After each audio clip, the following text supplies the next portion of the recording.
कोयली कछारगढ़ पर्वत में तपस्या कर रहा था। तपस्या कर रहा था कितने वर्ष के लिए? 7 वर्ष के लिए। 7 वर्ष में गोपाल बाबा ने पूरे प्रकृति के बारे में अध्ययन कर लिया, समझ गया प्रकृति के बारे में। और जब गोपाल बाबा की तप पूर्ण हुई और उसी समय वहां पर कौन पहुंची? जंगोदाई। फिर जंगोदाई ने पूरी कलियादाई की पूरी गाथा सुनाई, पूरा परिचय दिया। तो मैंने जो कल बताया था कलिदाई के जो 33 कोट बच्चा है, 33 कोट देवता जिनको कहते हैं, उनको शंभू ने कछारगढ़ में बंद कर दिया है। इसलिए जंगोदाई बच्चों को निकलवाने के लिए, सहयोग लेने के लिए गोपाल बाबा के पास पहुंचती है। मतलब गोपाल बाबा तप में बैठा है और इधर से जंगोदाई बाबा गोपाल के पास पहुंची। यहीं से चालू करेंगे ना आज, ठीक है? तो ध्यान देकर सुनेंगे। गुरु विक्रमदेव कहने लगे राजा पीर साहब, सुनो,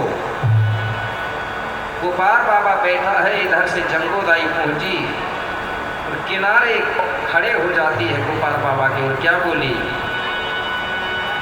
अरे हाथ जोड़े जंगो बोली, सुनो हिरवा पुत्र गोपाल। बाबा हाथ जोड़े जंगो बोली, सुनो हिरवा पुत्र गोपाल। अरे आप ढिंगा में आई हूँ लेकर के कुछ कार। आप ढिंगा में आई हूँ लेकर के कुछ कार।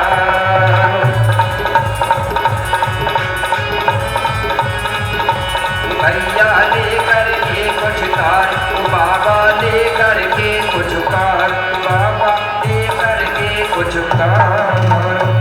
बोली हाथ जोड़ के कहने लगी, बाबा मैं आपके पास कुछ काम लेके आई हूँ। गोपाल बाबा कहने लगा क्या? तब जंगोदाई ने बताई, बोले बाबा जो कली कंकाली दाई के 33 फुट की जो बच्चा है, उनको बाबा शंभू ने कोयली कछारगढ़ की गुफा में बंद कर दिया है। इसलिए बाबा आप मेरे साथ चलो और वो 33 कोट बच्चों को गुफा से निकाल दो, मुक्त कर दो। बस मेरा आपसे यही निवेदन है।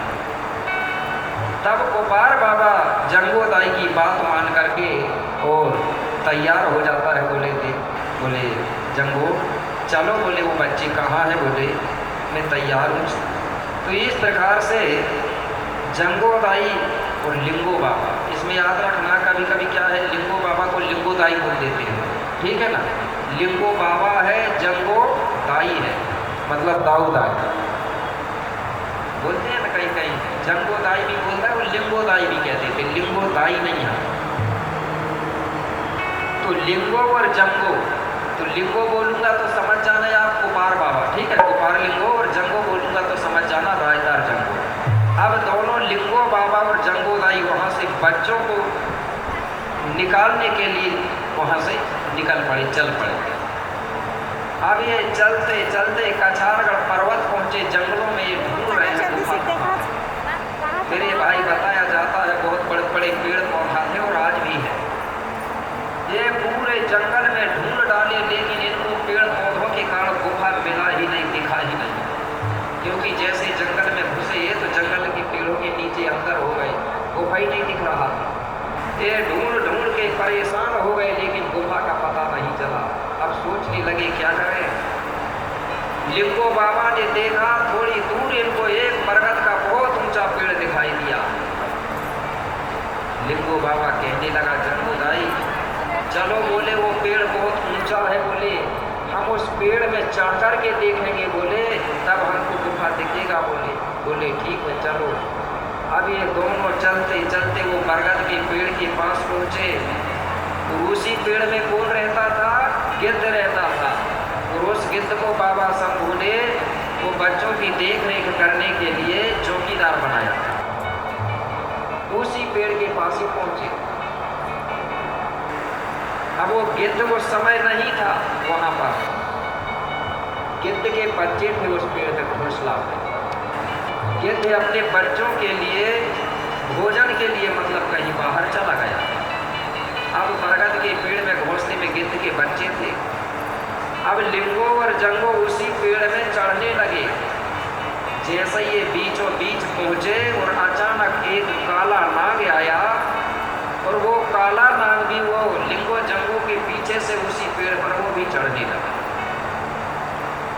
अब जंगोदाई ने देख लिया और लिंगो को कहने लगी, बोले बाबा लिंगो देखो देखो, बोले हमारे पीछे से बोले नागदेव चढ़ाया रहा, इस पेड़ में चढ़ रहा। लिंगो बाबा कहने लगा, जंगोदाई घबराओ मत, बोले चलो हम ऊपर को चलते जाते हैं। अब जे धीरे धीरे ऊपर को चढ़ते जा रहे हैं और उनके पीछे नागदेव भी चढ़ते जा रहे हैं। अब जैसे ही ये लोग ऊपर पहुंचे तो ऊपर गिद्ध का घोंसला था, उसके बच्चे थे। वो बच्चों ने देखा कि कोई दो मानवल शक्ति आ रही है, तो गिद्ध के बच्चे घबरा गए, हमको पकड़ के लोग ले जाएंगे। दोनों बच्चे चिल्लाने लगे। अब लिंगो बाबा कहने लगा, बोले जंगो ऊपर नहीं जाते, बोले आप, बोले क्यों, बोले ऊपर कोई पक्षी के बच्चे हैं घोंसले में, हमको देख के वो डर रहे हैं, इसलिए बोले नहीं जाते, बोले चलो नीचे उतरते हैं। जंगोदाई कहने लगी, कैसे उतरेंगे नीचे, बोले बाबा देखो ना, बोले अपने पीछे से नागदेव आ रहा, बोले अब किधर को जाए, बोले अब ऊपर जाते हैं बोले तो गिद्ध के बच्चे हैं और नीचे अगर उतरते हैं बोले तो नागदेव चलाया, अब जाए तो किधर जाए, बोले दोनों धर्म संकट में फंस गए। लिंगो बाबा कहने लगा, ठीक है, बोले जंगोदाई एक काम करता हूँ मैं। तुरंत लिंगो बाबा ने मेरे भाई अपने गले से बड़ी तेज आवाज़ निकाला। लिंगो बाबा भी बताया जाता है कि हर जीव जंतु की आवाज़ का भूलना जानता था, मतलब आवाज़ का जादूगर जैसा था। बाबा शंभू भी हर जीव प्राण में कोई आवाज़ निकाल लेता था। इसी प्रकार लिंगो बाबा भी हर प्रकार की आवाज़ निकालता था। जैसे नाग सर्प को पकड़ने वाले सर्प की आवाज़ करते हैं कि नहीं, नाग आ जाते हैं, इसी प्रकार। तो बाबा लिंगो ने अपनी गले से इतनी तेज आवाज़ निकाला कि वो आवाज़ निकल करके और बाहर जब गूंजी तो जो गिद्ध था वो बच्चों के लिए भोजन लेने के लिए गया था, वो गिद्ध ने इस आवाज़ को सुन लिया। गिद्ध को बड़ा डर लगा कि बोले इतनी खतरनाक आवाज़, मेरे बच्चों को कुछ हुआ तो नहीं। गिद्ध मेरे भाई तुरंत वहाँ से वापिस हुआ और वो बरगद के पेड़ में आके बच्चों के किनारे आके बैठ गया और पूछने लगा, बोले बेटा थोड़ी देर पहले बोले बड़ी तेज आवाज़ में, बड़ी खतरनाक आवाज़ में किसने चिल्लाया था, बोले। गिद्ध कहने लगा बोले ओ कौन आया था, तो ये बच्चे कहने लगे, बोले पिताजी इस पेड़ में बोले कोई दो मानवल शक्ति आई है, उन्हीं ने ये आवाज़ किया था। अब गिद्ध वहाँ ढूंढने लगा कि कहाँ है वो लिंगो जंगो पत्ते की आड़ में छुपने लगे डर के कारण। अब गिद्ध ढूंढ रहा, गिद्ध को जब ये लोग नहीं दिखे तो गिद्ध ने कहा कि अरे वो मानवल शक्ति तुम कहाँ छिपे हो, बोले मेरे सामने आओ, और कहीं धोखा से मैंने तुमको देख लिया तो मैं अपनी चोंच से बोले तुम्हारी दोनों आँख फोड़ डालूंगा, बोले। तो जब इस प्रकार बोला तो लिंगो जंगो दोनों घबरा गए, कहने लगे, बोले जंगोदाई चलो, बोले अब अपनों से गलती तो हो ही गई, बोले लेकिन अब हम उसके पास चल के बोले क्षमा मांग लेते हैं गिद्धराज से। तो दोनों ने क्या किया, पत्तों से बाहर निकला और गिद्ध के पास पहुँचे और गिद्ध से कहने लगे, बोले महाराज क्षमा करना, बोले। गिद्धराज कहने लगा, बोले तुमने ही चिल्लाया था, बोले हाँ। बोले क्यों, तो गिद्धराज बोला क्या, हे गरुड़पति हम दोनों तरफ से आज धर्म संकट में पड़ गए और यही कारण से हमने ही आज जोर जोर से चिल्लाए। बोले गिद्धराज हम बोले दोनों धर्म संकट में फंसे हुए थे। बोले क्यों, बोले महाराज जैसे ही हम इस पेड़ में चढ़े उसके तुरंत बाद अचानक एक काला नाग आया और वो भी हमारे पीछे से इसी पेड़ में चढ़ने लगा। हमने जब नागदेव को देखा तो हम घबरा गए और हम ऊपर की ओर आते गए, नागदेव भी हमारे पीछे से आते गया। जब हम ऊपर आए तो ऊपर घोंसला में तुम्हारे बच्चे थे, वो चिल्लाने लगे। अब हमने सोचा कि अब किधर को जाएं, ना ही हम ऊपर को आ रहे थे ना ही हम ऊपर को आ पा रहे थे। तो मेरे इसलिए बोले गिद्धराज, हमने ही जोर से चिल्लाया था, मेरे चिल्लाने से आप लोग ये पेड़ पर आए और आपको जब गिद्ध ने आपको जब नाग देवता ने देखा तो वो नाग देवता पेड़ से उतर करके भाग गया और हमारी जान बच गई। अगर आप नहीं आते तो वो नाग देव नहीं भागता और चढ़ करके हमको काट देता। इसलिए मैंने चिल्लाया। अगर मैं चिल्लाता नहीं तो नागदेव नहीं भागता। हो सकता था कि वो नागदेव चढ़ करके तुम्हारे बच्चों को खा सकता था। तो तुम्हारे आने से हमारी जान बच गई और हमारे आने से तुम्हारे बच्चों की जान बच गई। ऐसा करके कहने लगा।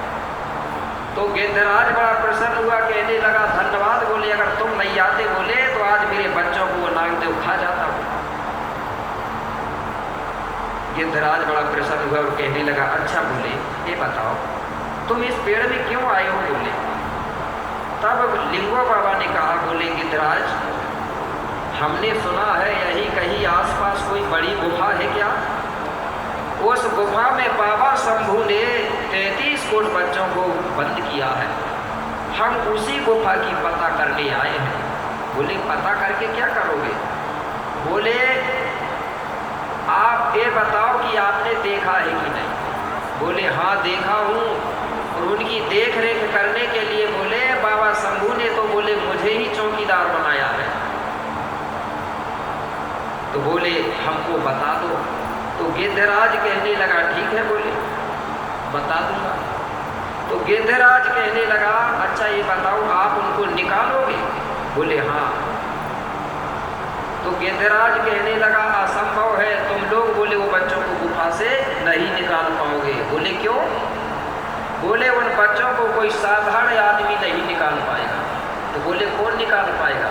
बोले उन बच्चों को वही निकाल पाएगा जो संगीत यज्ञ हो। बोले क्योंकि उनको निकालने के लिए संगीत की जरूरत पड़ेगी। तो गोपाल बाबा क्या बोले। बोले गिद्धराज मैं भी संगीत यज्ञ हूँ लेकिन फिर भी मैं अपने गुरु जी को लेके जाऊंगा। बोले गुरु के सहयोग से ये काम करूंगा। मेरे गुरु संगीतज्ञ है बोले और मैं भी हूँ। बोले फिर तो निकाल लूंगा ना। बोले हाँ निकाल लोगे। तो बोले आपके गुरु कौन है। तो मैंने आपको कल बताया था गोपाल लिंगो को संगीत सिखाने वाला गुरु कौन है। जिसको अगर मालूम हो तो एक बार हाथ उठा के बता दो। हाँ हीरा सुगा पाटारी ठीक है ना। बहुत बहुत धन्यवाद। एक बार और ताली बजा दो जिनको याद उनके लिए। तुमको याद होने लगा कि तो तुमको तुम्हारे लिए भी बजवाने लगा ठीक है ना। तो ऐसा है ठीक है। कौन है हीरा सुगा पाटारी। गिद्धराज कहने लगा अगर तुम्हारा गुरु हीरा सुगा पाटारी है और तुम गुरु के सहयोग से अगर काम करोगे तो बराबर काम सफल होगा। जो अपने गुरु के सलाह से जो अपने गुरु के बताए मार्ग पर चलता है वो कभी असफल नहीं होता, वो हर काम में सफल होता है। ये बात है ना। जब से हमारे समाज के गुरु नहीं रहे तब से ही हमारा सब कुछ छिना है। राजा और गुरु अगर एक सलाह से अगर चलते हैं तो सब कुछ बढ़िया चलता है। ये प्रमाण मिलते हैं ना। राजा बलि को सभी लोग जानते हैं कि नहीं जानते। जो उत्तर प्रदेश का बलिया जिला का रहने वाला था राजा बलि, वो भी गोंड मंडावी था। अगर राजा बलि अपने गुरु की बात मान जाता तो उसका राज्य नहीं छिनता। लेकिन राजा बलि को थोड़ा घमंड आ गया। मैं हूँ राजा तो कोई नहीं। शुक्राचार्य ने खूब समझाया कि नहीं, समझाया कि नहीं कि महाराज मुझे छलिया लगता है, छल करके राज्य ना छीन ले। नहीं माना राजा ने। बोले मैं राजा हूँ बदनाम हो जाऊंगा। ये वो करके दे दिया दान का 3 पग धरती दे दिया। शिक्षा संस्कृति और व्यापार समझ गए ना। वही 3 पग है। शिक्षा संस्कृति और व्यापार। अगर ये 3 चीज हमारे समाज में नहीं होगा तो हमारा जीना है बेकार है ना। सबसे पहले हमको क्या चाहिए। शिक्षा चाहिए कि नहीं। शिक्षा अगर हम पढ़ लिख लिए, MA फाइनल कर लिए, डिग्री प्राप्त कर लिए, हमने शिक्षा तो ग्रहण कर लिए, लेकिन अगर उसको हमने अपनी संस्कृति संस्कार नहीं दिए तो पढ़ने का मतलब है क्या? फिर कोई मतलब नहीं। वो तो नौकरी करेगा और माँ बाप को तक नहीं पूछेगा, कोई मतलब नहीं फिर, ठीक है ना। इसलिए पढ़ाई के साथ साथ हमको हमारी संस्कृति संस्कार देंगे तब तो हमारा सम्मान होगा ना, बुढ़ापा में होगा कि नहीं, तभी करेंगे हमारे बेटा बेटी सम्मान, नहीं तो नहीं करेंगे।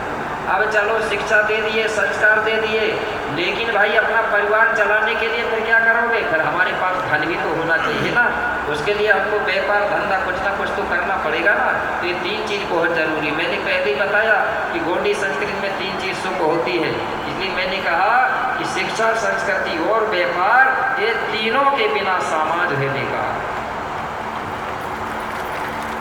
तो गेंद कहने लगा अगर गुरु की सहयोग से तुम काम करोगे लिंगो बाबा तो तुम्हारा काम सफल हो जाएगा। बोले ठीक है, तो बता तो बोले वो गुफा कहाँ है? तो गिद्धराज वहीं से बता रहा है लिंगो जंगो को। बोले देखो, बोले उसी पेड़ के ऊपर से। कैसे बताया कि हे भाई देखो उधर आज ऊंचा दिखे पहाड़ और तहा भयानक है गुफा, आज तेने डूबा तो है द्वार, है ना। क्या बोले कि देखो, बोले वो बहुत ऊंची पहाड़ी दिख रही है, उस पहाड़ी के नीचे जो भयंकर गुफा दिख रहा है, जिस गुफा का दरवाजा दिलडूबत की तरफ है, उसी गुफा में बाबा शंभू ने 33 कोट बच्चों को बंद किया है। देखा है ना आपने भी गुफा? अचारगढ़ कितने लोग गए हैं? जरा एक बार हाथ उठाइए। लगभग सभी गए, बहुत बहुत धन्यवाद। तो वो जो गुफा है वही गुफा है जिसके अंदर जाते हैं ना, अंदर पानी भरा है, वही गुफा। उसी गुफा को बताया कि देखो, बोले वो गुफा में है, जिसके दरवाजा पे बहुत बड़ा पत्थर रखा है। गिद्धराज कहने लगा, वो गिद्ध ने जब बताया तो लिंगो जंगो कहने लगे ठीक है तो गिद्धराज अब हमको विदा दीजिए, अब हम उन बच्चों को निकालने के लिए जाएंगे, लेकिन सबसे पहले अब गुरु के पास जाना पड़ेगा ना। पहले तुरंत वहाँ से उतरे दोनों और चलते चलते भन्ने गाँव पहुँचे हीरासू का पाटारी दादा के पास। पाटारी दादा से कहने लगे दादाजी आज आपकी ज़रूरत पड़ रही है हमको, क्योंकि आपने कहा था कभी आवश्यकता आ जाए, ज़रूरत पड़ जाए तो मेरी याद कर लेना, इसलिए बोले हम आ गए आज। बोले ठीक है, क्या करना है बेटा कुमार? बोले कुछ नहीं दादाजी, बोले अपनी जो किंगरी है उसको लेके चलो हमारे साथ। किंगरी बोलते हैं ना, किंगरी कीकरी ऐसा जो बजाते थे, ठीक है ना, उसको लेके चलो बोले। अब पाटारी दादा ने अपने घर से कीकरी निकाला और कंधे पे लटकाया और बोले चलो। अब 3 हो गए ये लोग, हो गए ना 3, पहले 2 थे तो काम नहीं बन रहा था, अब 3 में तो बनेगा ना। अब तीनों चले जा रहे हैं। अब चलते चलते गुफा के पास पहुँचे तो गुफा के दरवाजा में बहुत बड़ा पत्थर रखा था। हीरासू का कहने लगा लिंगो जंगो से बेटा तुम दरवाजा के बाजू में खड़े हो जाओ, मैं बोले ये पत्थर के बाहर तरफ आसन लगा के अपनी कीकरी बजाऊंगा बोले और गीत गाऊंगा बोले। जब मैं गीत गाऊंगा तो मेरी गीत की आवाज़, कीकरी की आवाज़ निकल करके गुफा के अंदर प्रवेश करेगी। जब प्रवेश करेगी तो जो बच्चे हैं वो गीत को सुनेंगे तो उनके शरीर में उत्तेजना पैदा होगा, शक्ति प्रवाहित होगी बोले। जब शक्ति प्रवाहित होगी उनका मन मचलने लगेगा इस आवाज़ को ढूंढने के लिए। तो बोले वो अपने आप बोले धीरे धीरे खुद पत्थर को धक्का देके अपने आप निकल जाएंगे बोले। तो वो तुम बाजू में खड़े हो जाओ बोले। अब हीरासू का पाटारी दादा अपनी कींगरी को लेके मेरे भाई और गुफा के दरवाजा के किनारे बैठ जाते हैं। गुफा के किनारे दरवाजा के किनारे बैठे और कीकरी बजाते हैं। तो बताया जाता है कि कीकरी वहाँ पर एक प्रकार से गीत नहीं गाया गया, कई प्रकार से गीत गाया गया, 36 रागों से गीत गाया गया बोलते हैं। तो भाई जब 36 प्रकार से गाया रहा होगा तो कई प्रकार की धुनें आई होगी ना। आज भी कुछ क्षेत्र में गाया जाता है। वो अभी जो दिवाली आ रही है ना, इस समय कुछ लोग गाते थे, इस समय में दिवाली के समय कुछ लोग कहते हैं अपनी है नैया, सिर्फ परिवर्तन किया गया है दिवाली में। दीपावली जो बोलते हैं ना, लोगों ने ये कहा है कि उस दिन रावण को मार के आज इस खुशी में माने, बोलते हैं ना, लेकिन ऐसा नहीं, अपनी संस्कृति में अलग है। एक तो सबसे पहले जो दीपावली माना जाता था, तो हमारे घर में इस समय क्या है, 2 बार फसल आती है कि नहीं गोंडों के पास। अब आपके घर तो धान ही धान दिख रही, ठीक है ना, 2 बार फसल आती है। अब जो फसलें आती है, इस फसल को ही, अनाज को ही हम लक्ष्मी बोलते थे, अन्न धन को ही हम लक्ष्मी बोलते हैं कि नहीं। तो उसके लिए हम अपने घर की साफ सफाई करके रखते थे कि हमारे घर में अनाज आने वाला है। उस खुशी में हम लोग खुशियाँ मनाते थे।